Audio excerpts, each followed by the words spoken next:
আমি খুবই কাজ কম করতাম, যেটা কারণে আমাকে মানুষ খুব কম চিনত। বাঙালিতে ব্র্যান্ড অ্যাম্বাসেডার ছিলাম, ওইটার সুবাদে একটু চিনেছিল।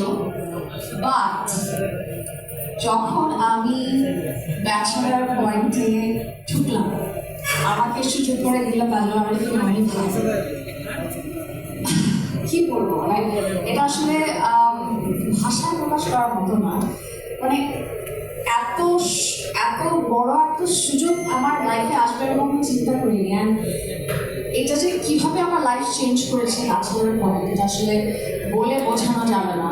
যেখানেই যাই, রাস্তা ঘাটে, দেশের বাইরে, যেখানেই যাই, সবারই শুধু একটাই কথা, আপু ব্যাচেলার পরে সিজন 5 কবে আসবে?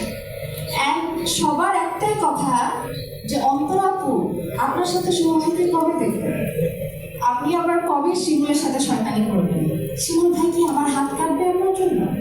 মানে কথাগুলো এমনভাবে আমাদেরকে জিজ্ঞাসা করা হয় অ্যাজ ইফ আমরা তাদের পাশের বাসার কেউ, আমরা তাদের খুব আপন কেউ। অ্যান্ড বলে